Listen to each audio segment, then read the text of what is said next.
Què tal, com esteu? Avui falta un mes exactament pel Sant Jordi. Serà el juliol, recordeu. Entrem al Territori Z.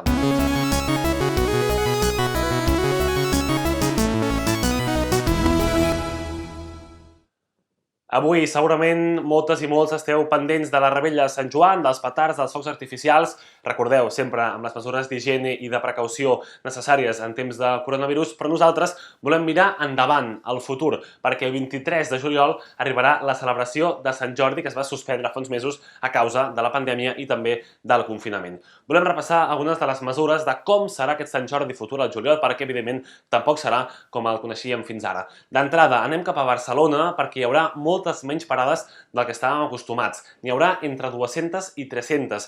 Habitualment n'hi ha unes 1.000. Per tant, una de cada 3 parades hi haurà per Sant Jordi, una xifra evidentment inferior perquè hi haurà menys gent i també per mantenir la distància de seguretat. Un altre tema important en aquest Sant Jordi serà la signatura de llibres d'autors i autores de referència. Segur que molts de vosaltres algun dia heu aconseguit, heu volgut, heu buscat un autògraf d'un autor o autora d'un llibre que us hagi agradat. Aquest any també hi seran, no podria ser d'una altra manera, però serà amb cita prèvia, perquè una de les grans pors o dels grans perills ara del desconfinament i encara amb el coronavirus en marxa és aquestes grans aglomeracions de gent que pugui haver al carrer demanant cita prèvia. La idea és evitar que s'ajunti molta gent a l'hora de signar un llibre.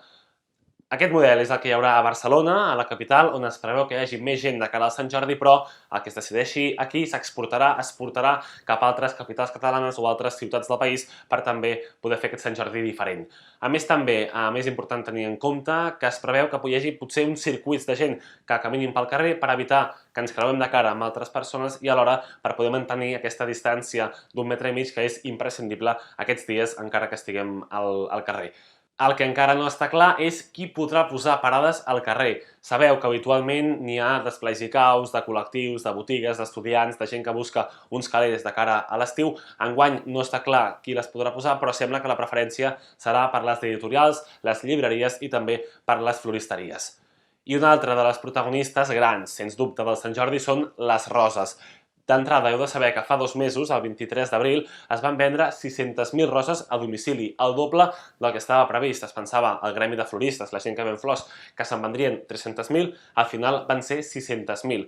I de cara al juliol, les previsions són que es venguin 2 milions de roses, una xifra interessant, però encara molt lluny del que estem acostumats, perquè un dia de Sant Jordi normal, fa un any o fa 2 anys, es van vendre 7 milions de roses. Ara se'n vendran 2 milions. I això és tot per avui en aquesta edició de butxaca curta del Territori Z i tornem nosaltres, com sempre, dijous a partir de les 7. Avui esperem que gaudiu d'aquesta revetlla de Sant Joan, com sempre, amb les mesures d'higiene i les mesures de prevenció per evitar accidents que segur que sabeu del dret i del revés. Que vagi molt bé, una abraçada.